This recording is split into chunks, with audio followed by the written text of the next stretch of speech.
Avec M. Ahmed Ben Saada qui nous vient justement de Montréal. On le disait il y a quelques instants, on parlait de ces évolutions, hein, parce que bon, les enfants, est-ce qu'ils seront plutôt sensibles à la fibre algérienne ou pas? Ils peuvent ne pas l'être, hein. Donc s'il n'y a pas un travail de sensibilisation des parents, ils peuvent donc ne plus exister, être profondément québécois et aller dans cette lignée. Exactement. Donc il y a un travail qui doit être dur, mais... C'est difficile d'élever des enfants. En fait, le grand problème, l'immigration commence à être problématique au niveau de la deuxième génération, quand on commence à inculquer ces valeurs et voir nos enfants ne pas suivre exactement notre chemin. Alors ça peut poser des problèmes pour certaines familles, ça peut ne pas poser de problème, ça dépend des familles aussi, des personnes. Mais je pense qu'il faut aussi respecter la volonté de cet enfant, tout en l'aimant et en lui expliquant certains points importants, parce que bon, c'est vrai qu'il vit son temps, mais sans qu'il ne s'éloigne trop de sa culture, de ce qu'il est, parce qu'après il y a un effet boomerang. Exactement, parce qu'en fait, il y a aussi l'acceptation de la société d'accueil qui n'est pas aussi évidente, vous comprenez? Donc, l'enfant peut se retrouver sans aucune identité. Tout à fait. C'est ça le malheur. Tout à fait, de n'avoir ni l'identité d'origine. Absolument, absolument. N'être rien dans le néant. Et bien justement, pour toutes ces raisons, nous avons des reportages qui lient également les personnes qui ont quitté l'Algérie depuis fort longtemps, tels que M. Waïssa, qui est de Tezmelt, dans la wilaya de Béjaïa, pour qui notre collègue Fella Benour a fait un très très beau reportage sur sa région. On le suit ensemble et on se retrouve juste après.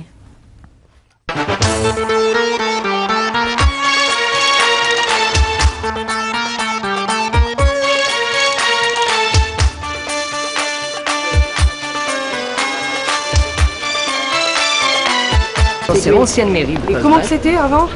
Voilà, c'est juste cette partie. Puis il y a son extension de part et d'autre. Monsieur Waïssa connaît bien l'endroit. Oui, très certainement. Je n'ai aucun doute qu'il connaisse l'endroit. Puisqu'il est natif d'ici, natif de 52, 53. Donc, qui ne connaît pas la grande mairie de Tazmalt. La commune qui compte 22 villages. Donc Tazmalt, il est connu dans le temps, on l'appelait al-Qura, c'était Ben Bedis qui l'a appelé al-Qura. Et on l'appelle aussi l'ancienne appellation Tazmalt, c'est la commune en mille martyrs. Nous sommes devant l'une des plus anciennes huileries de Tezmalt. Tezmalt qui s'appelait à l'époque Tazarasht. Tazarasht qui veut dire en tamazirt une des variétés d'olives qui existait. Justement, on voit le nom de l'ancienne ville de Tezmalt, Tazarasht.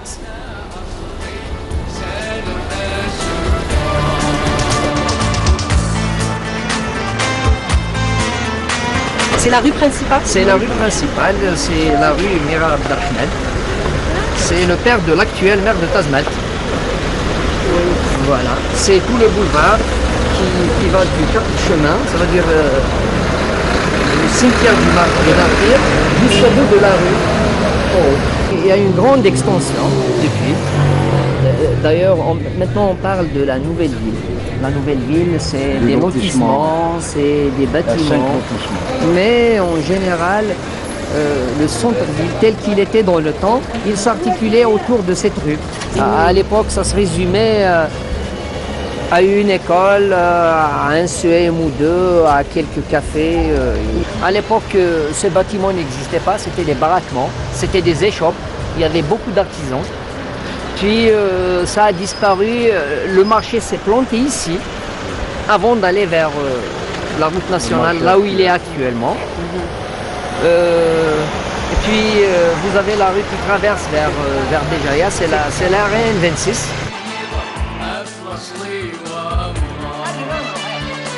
Cousin, monsieur Waïssa? Oui, c'est mon cousin. Comment il était? Parlez-nous un petit peu de lui. C'est un monsieur très gentil, c'est un monsieur très droit, c'est un monsieur très méticuleux. C'est quelqu'un qui faisait beaucoup dans le détail. Au téléphone, il peut passer des heures au téléphone. Il peut passer des heures au téléphone comme il peut passer des heures debout à expliquer quelque chose. Et vous m'avez dit qu'il avait oublié une fois son père dans la voiture. Oui, il avait oublié son père dans la voiture. La voiture a chauffé, son père n'a même pas fait sa prière ce jour-là. On va se rappeler cette histoire? Très certainement. La prière du vendredi. L'un des symboles de la ville aussi. C'est le capitaine Azour Amban, comme le disait Dathman. Il est décédé le 5 janvier 62. 2 mois du cessez-le-feu. Donc il n'a pas vécu l'indépendance. Absolument. D'accord. On va vers le cimetière maintenant des martyrs. Voilà. Comme il l'avait souhaité, monsieur Ismaël.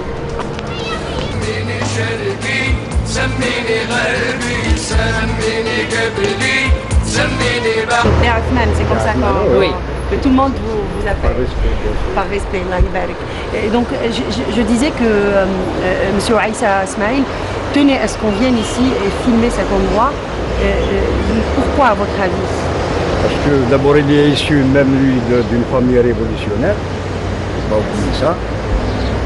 Il a même insisté sur... C'est son droit d'insister, c'est un honneur pour lui. C'est légitime. À l'instar de tous les Algériens et de tous les Tazmaltiens en particulier, qui sont fiers de dire que cette région a donné plus de 1000 chéhids à la Révolution. Vous allez trouver tous les noms, ils sont là, gravés sur du marbre, là. Vous avez là les noms des frères Ouaïssa, c'est Blaïd et Mohamed Ali, à l'instar de tous les chouhada, Rabbi yarhamhum al-youm. Voilà. Dathman.